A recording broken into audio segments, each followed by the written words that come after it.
Es jau esmu agrāk stāstījis, ka tāda brīvība nemaz nepastāv nekur no kā, ja? Un mēs bieži vien, teiksim tā, dzīvojam tādās kā ilūzijās, ka mēs varam to brīvību saglabāt, varam iegūt, man brīvība izvēlēties paņemt kafiju vai nepaņemt kafiju, ja? Un man brīvība izvēlēties vai sašņorēt to dāmu vai nesašņorēt, ja? Šodien to dāmu, ja? Vai vēl kaut kādas lietas, ja? Tas nenozīmē, ka tu katru reizi to darīsi, ja? Jo to darīsi katru reizi, kamēr tu vēl esi tādā nenobriedušā apziņas stāvoklī, lai tu pierādītu, ka es varu katru reizi, es varu šito paņemt, es varu to paņemt, es varu šito, tā ir mana brīvība. Ja, un brīvība uz baudām, uz visādām tur priekiem un uz visu kaut ko mums dzīvē ir nepieciešams. Varbūt tas viss tieši pa baudām un priekiem ne, bet vienkārši pats tas termins brīvība. Ja, bieži vien, kāpēc es to pieminēju, jo man liekas, ka varbūt brīvība ir tava vājība. Brīvība tādā ziņā, ka tu baidies kaut kur viņu pazaudēt kaut kādos dzīves situācijās un apstākļos.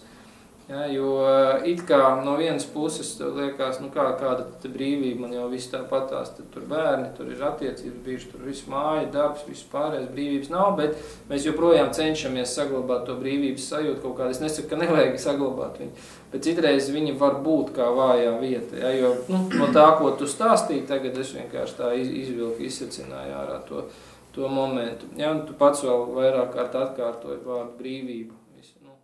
Parādās kaut kāda situācija, kur tava šķietamā brīvība tiek apdraudēta, tas tev arī, kā es saku, padara vai tiek manipulējumu vai ietekmējumu. Ja, protams, kāds apzinās, ka tādā veidā tas var notikties.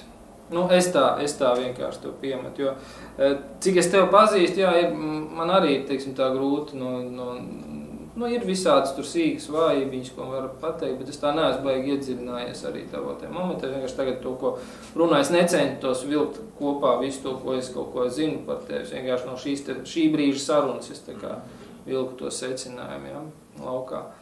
Lūk, tādā veidā, jo šobrīd tu domāji par to, kas ir tev vājā vieta, un ja tu bišķi vairāk par to padomā, tad tev vārdi sāk skaidrot jau, kas tad ir tev vājā vieta. Un brīvība manā skatījumā bija tev vājā vieta no tiem vārdiem, ko tu runāji pats. Lūk, tādā veidā. Brīvība viņa var būt uz jebko. Bet, tu jau pats, protams, padomā par ko, kas un kā, ja? Jo tev, protams, ir, kā tu pats minēji, tur tā interese pēc dāmām, kas ir normāli jebkuram vīrietim, viņi jau var būt. Tā jau nenozīmē, ka ir vājā vieta, bet ja tev interese pēc dāmām tev sāk ierobežot citas tavas dzīves aktivitātes un vispāriem, tad tā varētu būt tev vājīga.